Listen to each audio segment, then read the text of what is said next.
Welcome back to the Casual GM podcast. I am your host, Drew, and this week I am not joined by my co host, Mike, who is in Vegas doing training for work, I believe. So I've been to Vegas a couple of times, stayed at the MGM Grand, saw Cirque du Soleil. Never went for any training. Don't really understand how anybody could focus on training in Vegas, but Mike is out there giving it his best. But I want to thank everybody who's going to watch this or share it with their friends or tune in and ask questions for stopping by on this week off. We're going to do a shorter episode, I think, this week. Just kind of talk about some stuff that maybe have come out in the NFL and maybe address some things with the Lions in particular. We're starting to get 2024 mock drafts, and that's my personal thing.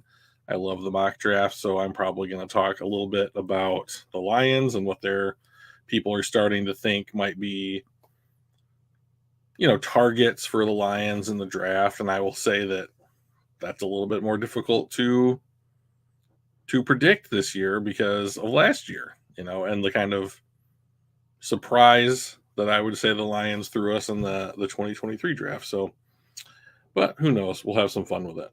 So, we're going to talk about some news and notes from around the NFL. Oh, switch the banner. Nice. And first thing that I saw, news and notes around the NFL this week, Alvin Kamara, running back for the Saints, signed a big contract extension, paying him lots of money. He pled no contest to his altercation in a bar. I believe that was in Ohio, where he and some other people straight up beat up a guy. And it's on tape. And I watched the footage, and it looked pretty vicious. I don't know what was said or done to provoke such a response, but it was a response. And the thing that I can't really get past is that it's on camera. I mean, everything that everybody does is there's a picture or recording or it's streamed or, live tweeted or whatever. I can't believe that in a justice system where you have video footage that someone did something illegal, like assault, you can plead no contest to it and get that down to a misdemeanor. I wonder if it was me, if I would get it down to a misdemeanor if I pled no contest. But this is how the NFL works, right? So, to bring this back to kind of like a Lions focus, Jalen Carter this last year, I'm going to keep harping on it. There was an incident stemming from his involvement in street racing where a Georgia staffer and a teammate of his died because they were racing their cars on, I believe, on a highway. And there have been a number of other incidents from Georgia's football team with driving incidents, since then, or have come to light since then. And everyone was like, "Oh, he may not even be able to be drafted. Oh, he might have to go to prison. Oh, all this other stuff." This never happens. Like, if you are at all popular or have any kind of name recognition as a player in the NFL, you're not going to jail while you're playing. You're going to get it pled down to a misdemeanor, pay a fine that means nothing to you because those fines are priced out for middle class working people, not professional athletes who make 5 times as much as I make a year, or whatever. So it's just crazy. The NFL might suspend him 3-4 games or whatever now that the legal ramifications are done, but the legal ramifications don't matter. They just don't matter. Like, they don't carry any weight. Like, there's no consequence from the justice system on what he did. So why would you ever have to worry? And that's Alvin Kamara, So we'll see what the NFL does. I don't imagine that they'll do much. He didn't bet on games, so he's probably not going to get a big suspension. But As far as that is concerned, we did have we didn't do a podcast last week because of the 4th of July. Happy Independence Day to everybody out there listening. And there was a second round of suspensions for players gambling. And there were another 4 of them, I think, were suspended, including Isaiah Rodgers, who is a starting cornerback for the Indianapolis Colts, and they cut him in a contract year. So it's a huge mistake, And even at like the minimum, like even if you're like a 3rd round pick, you're making hundreds of thousands of dollars. Like there's no way, it can't be that you can recoup that by placing some bets. I mean, unless you're throwing games, in which case that literally is illegal. Mike's trying to text me. But that's not what happened. So, anyways. So now people are, Detroit fans are rightly asking, like, now that this has come to light and there's more people out there getting suspended for it, is the NFL being too hard on Jameson Williams? And from a fan point of view, I'd like to say I want to see him out on the field. From like a person point of view, like a if I take a step back, I don't think so. Like, I think that you should be hard on somebody to impress upon them the seriousness of the situation. And like, we may not think it's serious. The NFL does. And so he works for the NFL. And if you know that they take it seriously, you might want to avoid those ramifications. So just don't bet on sports. So I don't think that the media has been too harsh on Jameson Williams. I think that it's good for him to say, oh my gosh, this is way bigger than I thought it was. So outside of that, DeAndre Hopkins hasn't signed. There's a bunch of unsigned free agents. I think that we'll get through cuts right before week 1 when rosters get trimmed down to 53 players. There will be a little mini wave of signings as teams scoop up players they otherwise liked on other teams' rosters. And then we'll get into the season and people will have to start getting hurt before the quote-unquote nameable players end up getting signed to teams. So let's just talk openly here for a little bit. So one thing that we've started to get into that I've heard like hotly debated, especially because of the Lions draft being kind of a surprise this last year, was the inadequacy or incompetency or overall low value of doing mock drafts. And I personally couldn't disagree any stronger with that assessment. Like, I think mock drafts are fun. I think number one, they're entertainment. So it's fun to do them, right? It's fun to be able to take something that is the most hopeful thing in sports, which means a lot to a lot of people. Sports and their teams matter to people.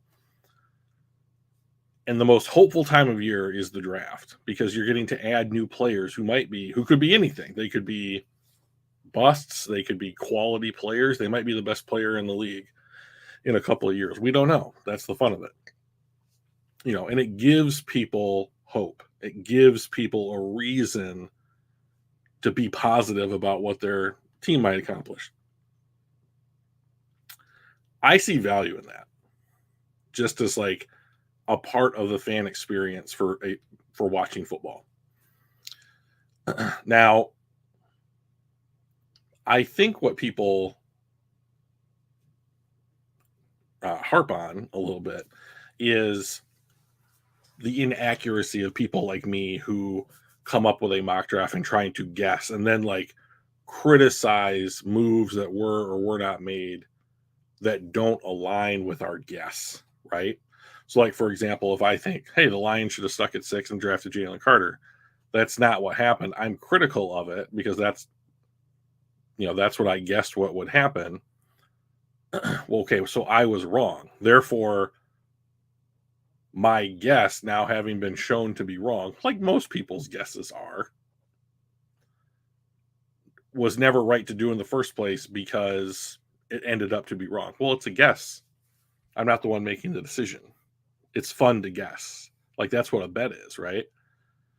So like when I put if I put money on football games. I don't play football professionally.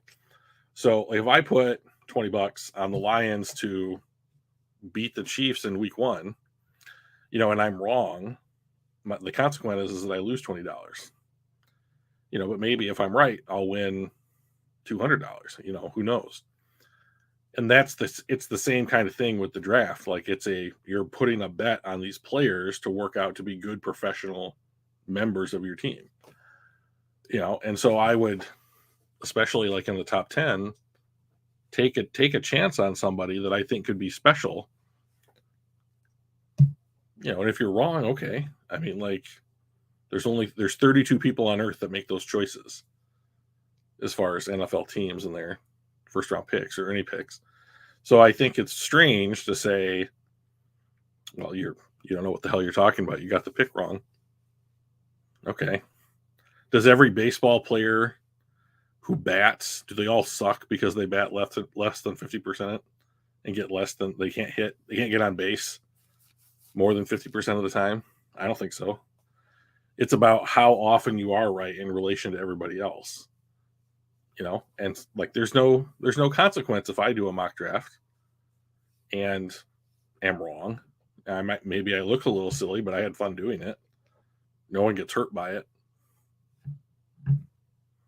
Seems all right, But what I think the Lions had to deal with this season was with 2 first-round picks. If there was somebody out there that thought Jahmyr Gibbs and then Jack Campbell, I would have been really surprised. I didn't see anybody guess that. Maybe somebody like me just at home put down their guesses on like a piece of paper. Maybe they did. Congrats. You should let everyone know. That's amazing that you got it right. But not many people did, and that's the fun of it, is to see how many you can get right. So to that end, there have been a couple of mock drafts that have cropped up across draft sites, that kind of thing. And if I can figure out how to share my screen here, there it is. We'll take a look in here. So this is a really good site. I like NFL mock draft database. I'll just back up one here. If you've never been to this site, you can create your own mock draft, which is kind of good. I like their trade simulators. They have a trade simulator. So, I mean, that's better than not having one, in my opinion, but I don't think that their algorithm is realistic quite yet. But I think that they'll get better. And then it'll list the website. Let me just make sure I'm sharing it here. Yep. Oh, there's Mark. Hey, Mark. Good to see you, buddy. Super Bowl or busts.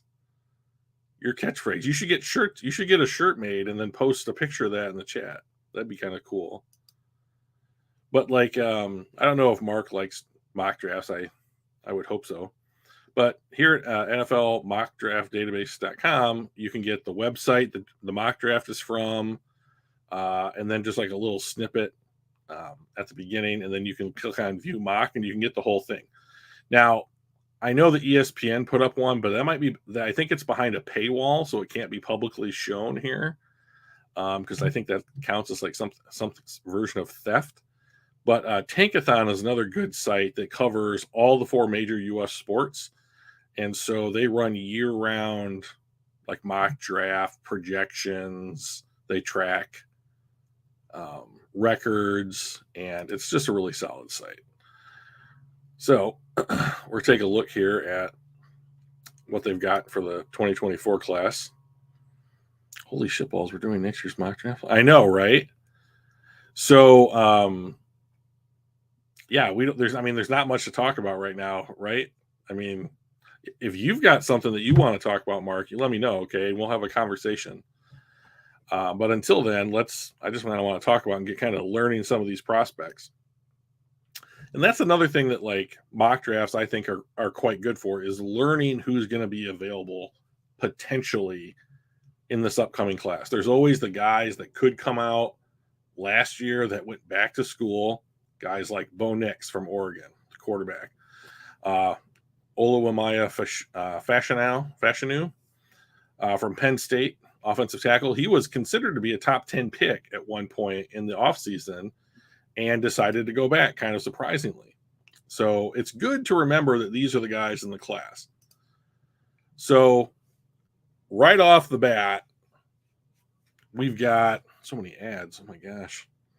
Caleb Williams, quarterback, USC, Heisman Trophy winner. Looks like a prototypical NFL quarterback, 6'1", 205. Creates out of the pocket. His comp that's been thrown around is Patrick Mahomes. Not because he's Patrick Mahomes, but because his best trait is throwing the ball outside of structure, which is something that Patrick Mahomes is also quite good at. So that's why they're being compared to one another. I doubt very highly that he'll be Patrick Mahomes, but he's also the clear number one pick. So we have the Cardinals, who also have Houston's first round pick, inexplicably. Arizona did such a good job in the draft last season. It was really solid. They picked up Houston's first rounder. They might very well pick 1 and 2 at the top of the round next year. And if they get these two guys, Caleb Williams and Marvin Harrison Jr., we might be seeing them be real contenders 3-4 years down the road. I mean, those are two, I don't want to say surefire, but like fewer questions about each of them than most of the prospects that you would see in the top 5. So Caleb Williams, Marvin Harrison, Drake May is the second quarterback. He's right there with Caleb Williams. It looks like it's going to be a pretty good tackle clash with Olu Fashanu and Joe Alt from Notre Dame. Another good crop of pass rushers. Jared Verse would have been a first-round pick if he came out this last year. Dallas Turner is taking over from Will Anderson at Alabama. I really like J2 Tuamoloau.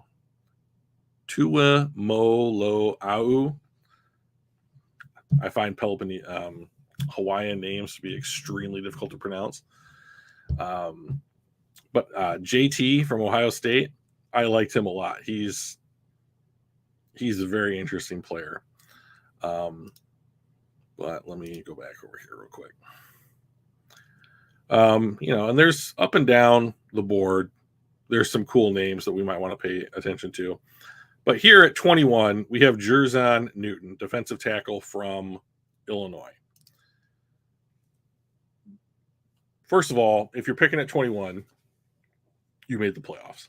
So you also lost in the first round, but you made the playoffs. So Tankathon thinks that the Lions are either A, going to win the division, or B, win enough games to make a wild card in the NFC this year.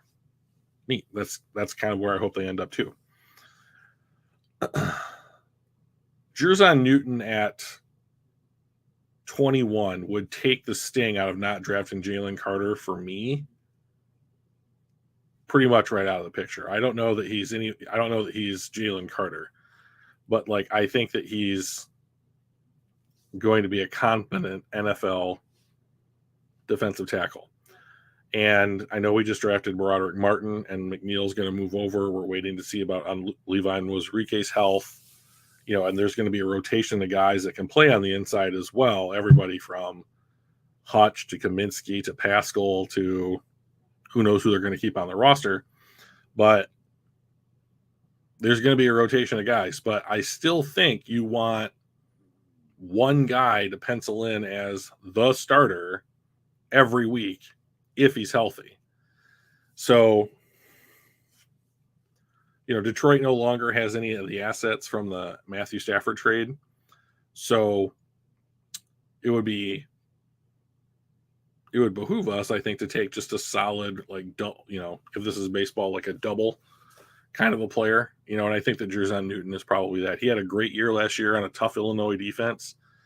And, we wanted Devin Witherspoon, at, what was it, 6 this last draft. And the Seahawks swiped him right out from under our clutches. Is that what it is? I don't know, our clutches. And this would make up for that a little bit, I think. And so Detroit's going to need to start finding quality players later on in the rounds, because they're probably going to be, in the bottom half of, the NFL draft round. So I think it's going to be good. I really like this pick, this projection. I also liked the projection from ESPN's Jordan Reed. He predicted that Penn State cornerback Kalen King would be the Lions' pick. I think they had the Lions at 26, which means they, I believe, lost in the second round of the playoffs, but got a playoff win. And Kalen King from Penn State would be, in my opinion, a wonderful addition to the Detroit Lions. Not that far away, Pennsylvania from Detroit. He's only 5'11", but he's like glue on wide receivers in the Big Ten. He's really good. And, Emmanuel Mosley coming off injury, signed to a 1-year deal. Not sure if he'll be back. Cam Sutton signed 3-year deal, I think. And Jerry Jacobs is going to be a restricted free agent as well. There's going to be turnover, in the back 7. And I think that replacing that would be awesome. And maybe you have a secondary at some point, like maybe in 2024, this time next year, that's like Cam Sutton, Kalen King, Brian Branch, Kirby Joseph. Seems pretty solid. So, or you lock up guys like Chauncey Gardner-Johnson, Tracy Walker, Mosley to 2 or 3 year deals, and you take some of the sting out of it. Pretty interesting. Kind of hoping to see that happen. Let's jump over here. Yeah. Let's just run through a little mock draft right now. Just for fun, not serious whatsoever. Pick the Lions. We'll turn down the speed. Once again, we got Arizona up here on the clock. Took a quarterback and a tackle. Kalen King just went, so that's a bummer. Okay. So here's some picks. Not sure that this is something that Detroit fans would love. I'm not in love with it, but I don't think Blake Corum's on the possibility list for the Lions here. Xavier Worthy is an interesting wide receiver. He's small. He's very small, but really productive. And I do believe that they need another wide receiver across from Jamison Williams, not just Amon-Ra St. Brown. If they don't re-sign Jonah Jackson, Cooper Beebe could be somebody that could just slot right in. And then even if it's a first round pick, you're paying him a third of what you will probably pay Jonah Jackson on the open market. Johnny Wilson, I believe, is 6'7", wide receiver from Florida State. He is absolutely immense. And anybody that was listening to me gush over Darnell Washington this last year as a prospect knows that, I guess I kind of just freak out about the extremely large players. It's pretty crazy. So he's somebody to look out for. Is Braylon Trice? Yeah, Braylon Trice from Washington as an edge rusher to pair with somebody across from Hutchinson, I think would be an excellent pick. Outside of that, I'm really not sure. And this is a rough list right now, but like, oh, look, Michigan State finally has somebody on there. It's nice. So let's go back to here and stop sharing my screen. There we go. Oh, my face. So largely what you can use mock drafts for is to become familiar with who might be available, help identify where you think your team needs help or could use talent. Take the guard. You're an offensive line guy, Mark. I don't know that I'd be thrilled with us taking a guard at 21 in the first round, but I think I would like it more than spending $16 or $17 million a year on Jonah Jackson. I like Jonah Jackson fine. I just don't think that he's gonna be worth the price he's gonna demand. So, but I don't know. I don't work in the NFL. Just a fan. But Mark, what do you got going on? What's new with you? Anything?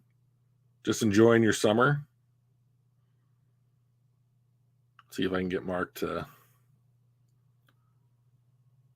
holler at me here in the chat a little bit. So we're missing our other regulars. I know we took the week off, and I know Luke's doing his podcast right now. So most of our audience, last time I checked, were over there with him. So that's fine. So I have a tree I'm taking down in my backyard, and the guy that's supposed to come give me a quote was supposed to be here at like 4:30, and I don't know that he's been here yet. So if I have to like run away real quick because someone's knocking on the door, that's probably why, or someone's robbing me. So a lot of crime here in Michigan. So not sure what else. Took a 15-day road trip from Green Bay to Hollywood to San Francisco to Redwood National Forest, then Reno, then home. Now back to work. Wow. That's a long trip. Green Bay, Wisconsin to Hollywood. That's what? 2,000 miles? 2,500 miles? Oh, you went with your daughter. Nice. How old's your daughter? Is she little or like 5, 6 or something like that? And could she appreciate the drive? Because my parents took my sister and I round. Good Lord. 56. That's like going across the country and back. That's crazy. My parents took my sister and I on car trips all over the U.S. when we were little kids, and almost 11. That's such a fun age. They're so cool. They're like, their personalities are really starting to explode and that kind of thing. That's awesome, man. I'm glad you guys did that. What was your favorite part of the trip? To Hollywood to San Francisco seems like a really long drive. Reno.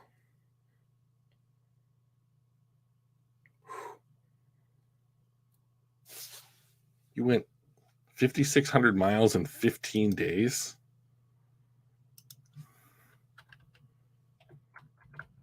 I'm a nerd, so I have to do the math immediately.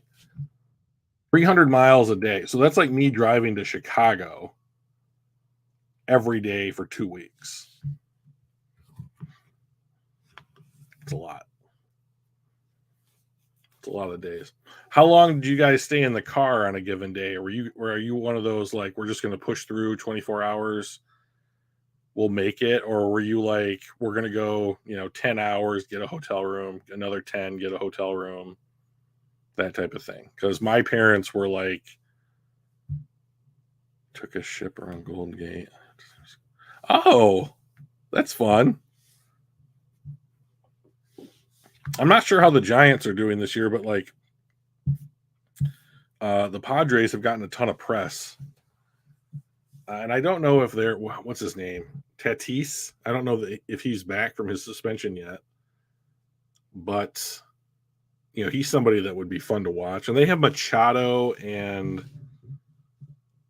they traded for somebody from like the Nationals. I'll look it up on ESPN real quick because it was like oh, that's our third huge star, and they were just absolutely loaded. Let's see, San Diego. Where are you, San Diego? There you are. National League West roster. Oh, they've got Lou Darvish. I recognize that name. Gary Sands. Okay. Who am I thinking of here? Juan Soto. That's who it is. They traded for Soto last season. 16 hours driving when we had long distance to go, like from home to Denver day one. Wow. To Denver in a day? That's impressive. That is a long time to be in the car. Man, you should be commended for that. I applaud getting out there and giving your daughter that experience. That's crazy. That's awesome. So I appreciated that stuff that my family did for me, like getting a chance to like see America and then like bonding, with your kid. That's awesome. Yeah, that's great, man. Sounds like you're really succeeding at it. So, what was her favorite part of the trip? An 11-year-old's perspective on that kind of stuff could be useful too.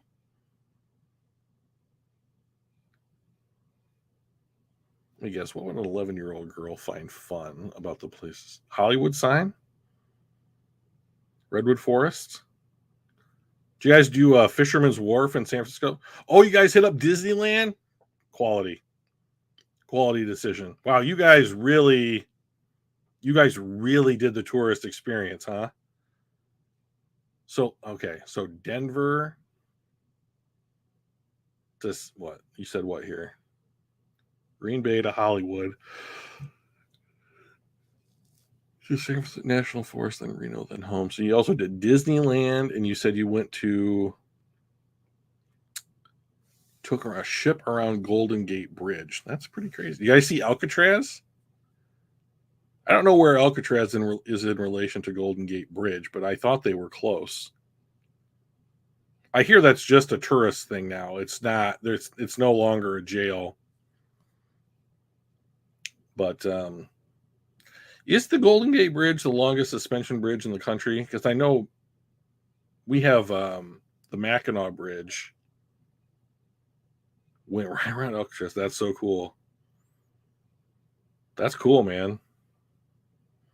My family and I went to Hawaii one year, and we did like a little like boat ride or whatever. And they put a microphone down in the water, and there's just all kinds of shit going on down there that you'd never think was going on. You hear like all these different animals, like whales, dolphins, stuff I probably never can't even remember. And it's like, oh my God, there's like a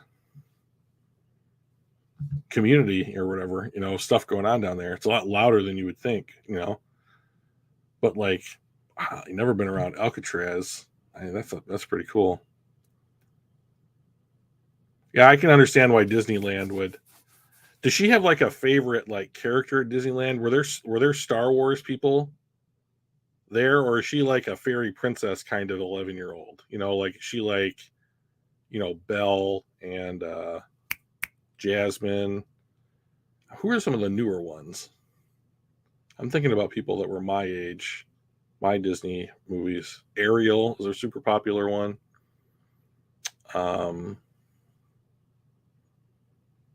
Keep thinking of like Encanto or somebody like that. That was a great movie. Watched it with my 3-year-old nephew. He loves the songs. We don't talk about Bruno. But, there's a huge difference between 11 and 3. So it's pretty cool. Oh, we got someone else. Maybe somebody else will chime in here. We don't do Star Wars. She's not even really into Disney anymore, but it's still super cool. What do you mean you don't do Star Wars? That's like saying you don't like chocolate to me. Like it's just like it It's not connecting, you know? Um, what is she into? I guess I don't know if this is inappropriate to ask, but like I have a 3-year-old nephew, and he's gonna end up liking a ton of stuff that I probably can't even predict, and it would be interesting to kind of know like what to expect, because I don't have kids, and he's kind of the darling of the family right now. We got like lost in the Star Wars part, and I was like, get us the fuck out.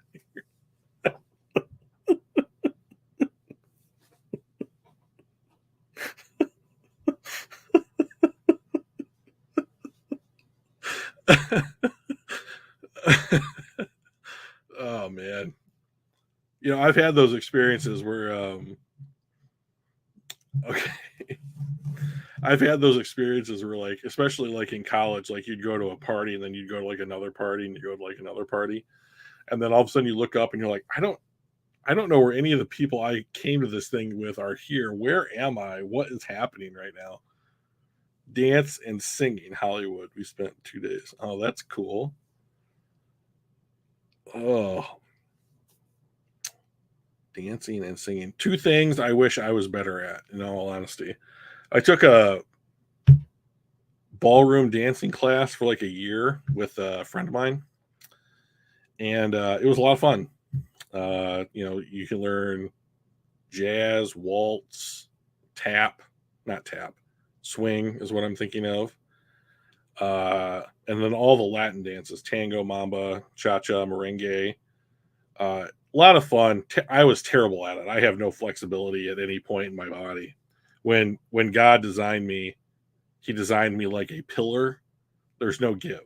So like, yeah, I enjoyed it. It was fun for a while. But you wouldn't believe what they want in money to like, because you had to do it in like tiers. So it's like tier one, like come for a month, have fun, exercise or whatever.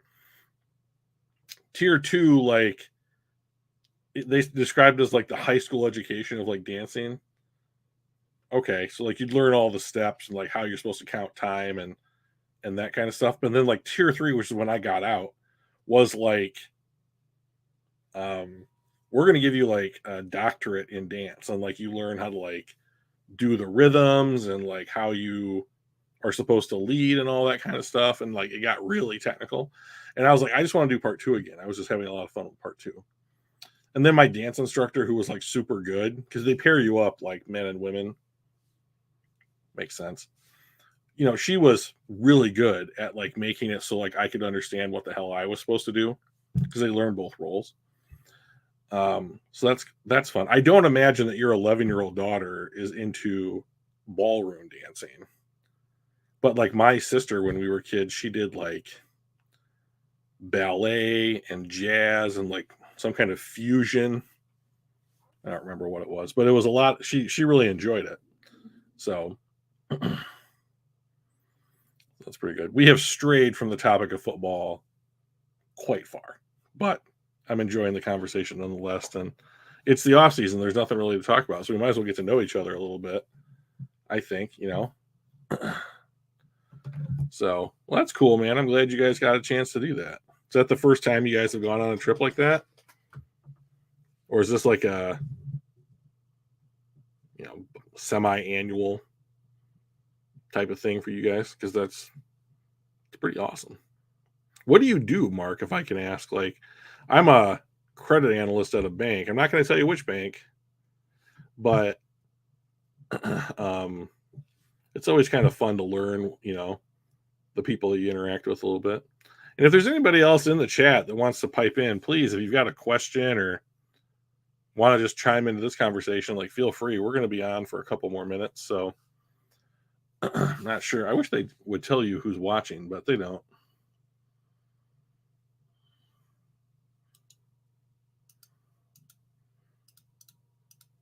No, can't get it to tell me. Someday. But let's see.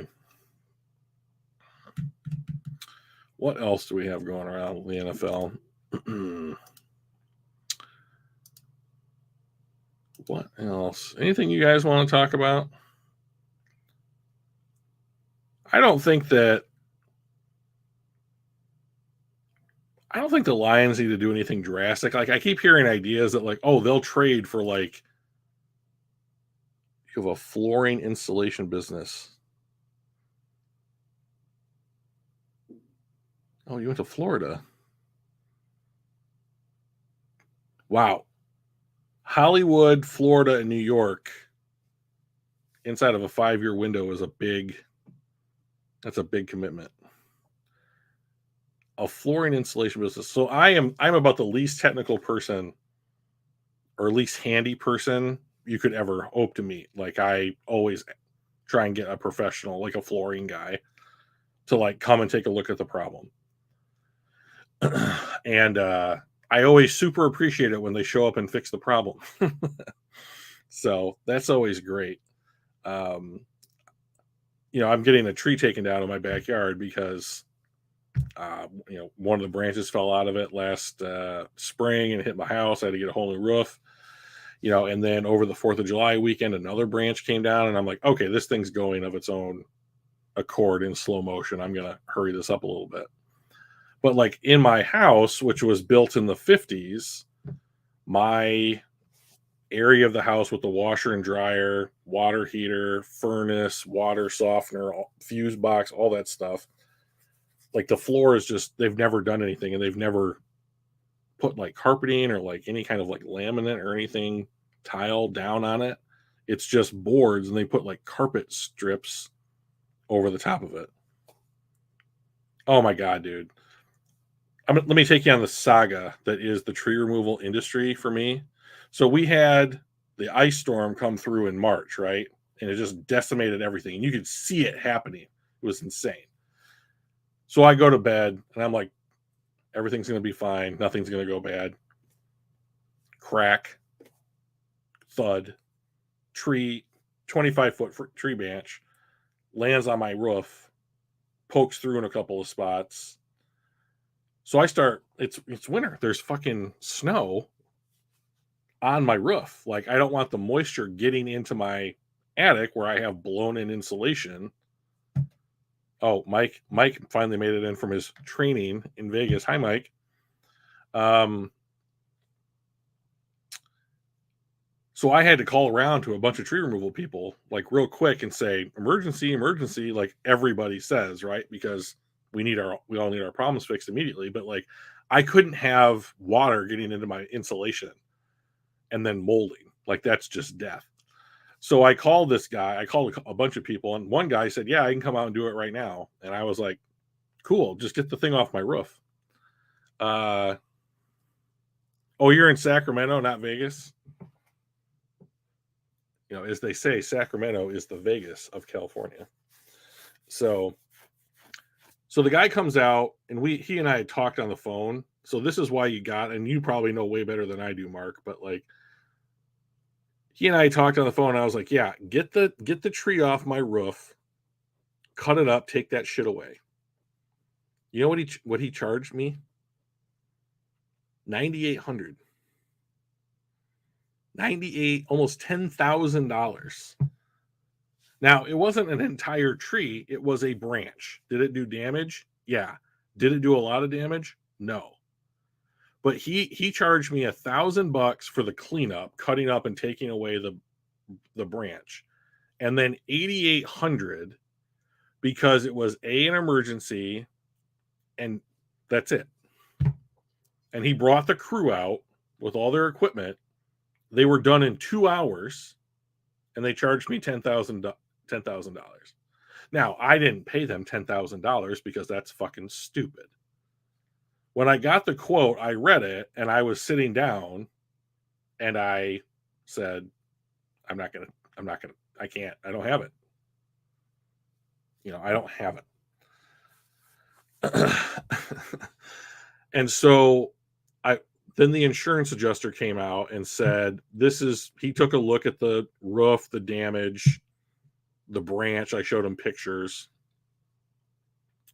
He inspected the roof. They determined I needed a new roof. They paid for it. Awesome. That's a good deal. And they, as a part of that payment for my roof, they gave me money for tree removal, which is like $4,500. And so I went to the guy, the contractor, and I said, listen, I don't have 10,000. I don't have the difference between 10,000 and 4,500. So I will give you every cent they gave to me to give to you, because that's the money that's available. I have shit that I got to take care of. So I gave him $4,500. I could have lied and said it was 2,500 or whatever. I didn't, I appreciated what he did for me, but what he did was not worth $10,000. I don't give a shit who you're talking about. Now, since then, another branch has come down, and one of my buddies that lives down the street cut it up for me, and he and I are still kind of talking about, like, what can I get for you? But one quote was for $1,800 to basically take down the rest of the tree. They're going to leave the stump, but they'll cut up the wood and leave it. Now I'm getting that through a friend. So that's a pretty good deal. But that's what's 18 into 98? 18, 36, 54, 72, 90. That's 20%.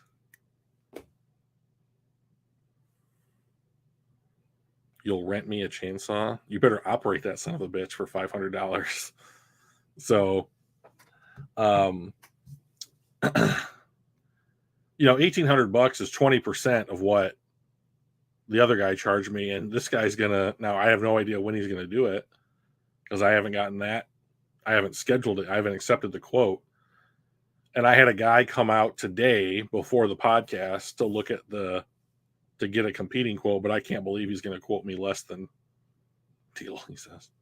Mike's always looking for that dollar. I can't believe that it'll be less than $1,800 just to take the tree down to the part where it's like, I don't care if the stump's there for the next 30 years and rots away.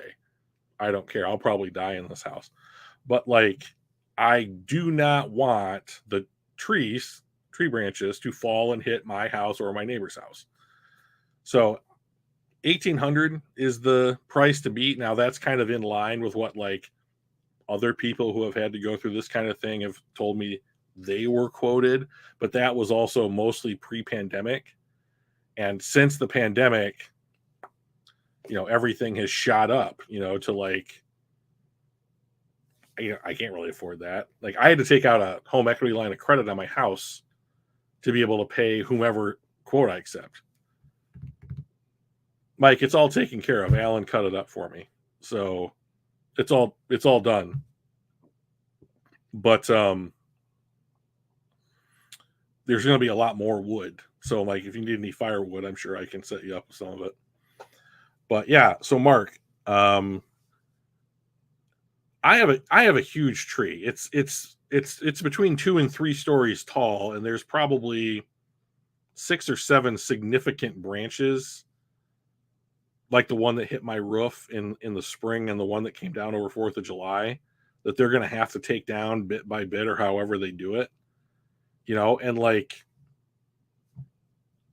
to be honest, if it's somewhere between $1,000 and $2,000 to take out a tree, unless there's some circumstance that makes their job either more unsafe or, significantly longer. Like, my aunt lives on a lake, and she is crammed in on lakefront property, and there's not a ton of space to get like equipment down to where the tree is that she's going to need to remove. So like, I could understand why something like that might cost more because of like the difficulty in completing the job. But for fuck's sake, I mean, like, hey, there's Joey. What's going on, Joey? We're talking about almost everything except football. So, so I'm thinking, if you get a quote for anything between $1,000 and $2,000, I think that that's probably something you should jump at, because I'm starting to hear like people on tree removal quotes be like multiple thousands, $4,000, $5,000, $6,000. And like, to me, that's crap, because the guy that took out my tree branch on the emergency in the spring was like, if this wasn't an insurance job where you're getting insurance money, I'd only charge you like $1,200. but because it's an insurance job and not just you out of pocket, I'm going to charge you 7 times the price. Which to me is bullshit. So fuck you. I don't want to give you 7 times the price. That's still somebody's money. Every time that like a claim like that gets paid out for every cent that anybody can get their hands on, that's what they expect the next time. And they'll adjust their prices to the public to match, because that's what the market is kind of determining what it's worth. But like, I don't have the same kind of money that like auto owners does. Sorry. I would love to. I'd be happy to write a check for $9,800 to remove a tree if I had hundreds of millions of dollars at my disposal.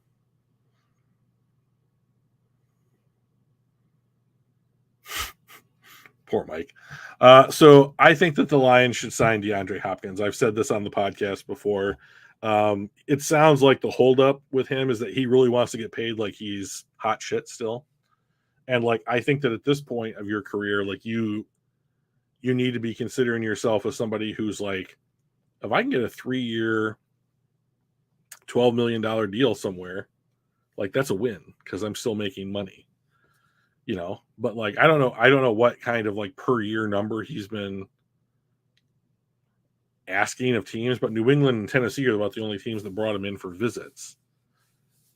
I think that the Lions could use somebody like him on the roster just to draw coverage. I would pay him $15 million this year. Yeah. I mean, you could throw void year on the end of it or whatever and spread it out a little bit. So it's not even a 15, but they have the cap space to do 15. So, yeah, I think that's fine. The Red Wings did get a nice trade for Alex DeBrincat. Is that how you say it? Or DeBrincat, maybe? I don't know. It could be like French, Debercant. Who knows? But I am excited for the Red Wings. I thought their draft was good. I thought the trade they made was good. They made some moves in free agency as well. Yeah, I figured. Open bar. What are you drinking, Mike? Is it liquor, or you maybe did you get a white wine spritzer? What'd you go with?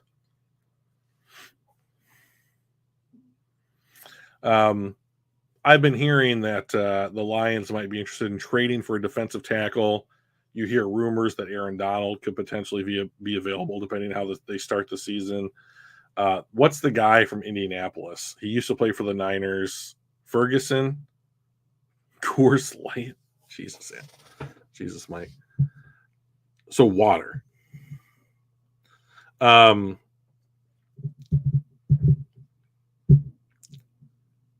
would, Mike, if you're at an open bar, why not get something that you wouldn't otherwise normally be able to have at home? I mean, read the room a little bit here. Like, get an old fashioned. Ned Flanders. Oh, that's right. He liked white spritzers, didn't he? Stupid, sexy Flanders. So, yeah, get like an old fashioned, or like just try something that you've never tried before, man. If it's open bar, like maybe they don't have it. I don't know. But yeah, no, have an experience, dude. Go crazy.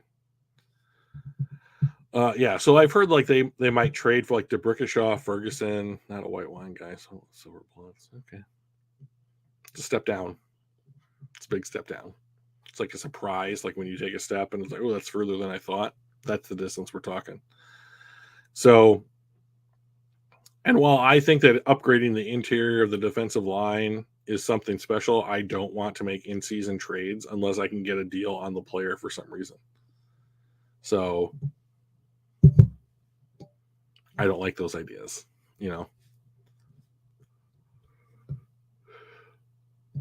But who knows? They surprised me during the draft. They could surprise me again. That's for sure. But I think the team's on a good trajectory. Mike and I predicted 10 or 11 wins for them and winning the division. I think making the playoffs and winning a game in the playoffs are a real possibility, and now's the time, after a 9-win season, nobody's going to look at less like oh, cool, not a problem. You know, success breeds the desire for more success. So you're never going to have expectations lessen just because things didn't work out the way you wanted them to. But I will say, I think that it will be like this upcoming off season will be interesting for Detroit. You know, you've got the first of like what I consider to be like the re-signing era. Like Jonah Jackson's going to be up. I think that Goff will have one more year on his deal after this season, but like you're basically able to get out of his deal for next to nothing. So what do you do with him, especially having drafted Hendon Hooker? Talk to a couple Vegas Raiders fans. It's so weird to hear out loud. And Commanders fan all had good things to say about the Lions. That's good.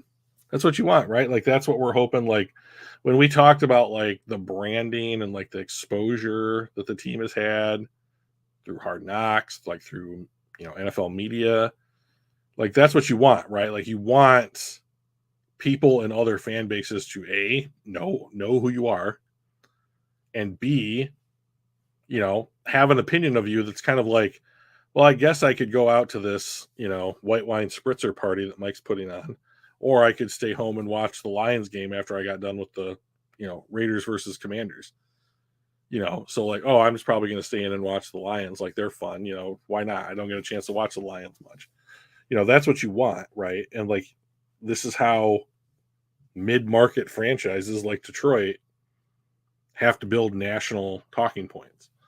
So that's awesome, man. I'm glad that you're talking to people and having a good time out there. So I think Joey left the chat. Maybe Mark did. So, anyways, I'm going to wrap this up for this week. Next week, Mike will be back from his drinking trip to Sacramento. And there's Mark. Hey, have a great night too, buddy. Keep us invested in your travel plans. And hopefully something will happen. We're getting ever closer. I think I saw something that we're less than 2 months from the start of the NFL season. Or a Lions Polo just had a conversation starter. That's good. Smart idea. And, eventually we'll be coming up on training camp and preseason. And then eventually we'll kick it off in September. But until then, you guys have a great rest of your night. And we'll see you back here next Tuesday at 7. All right. Peace.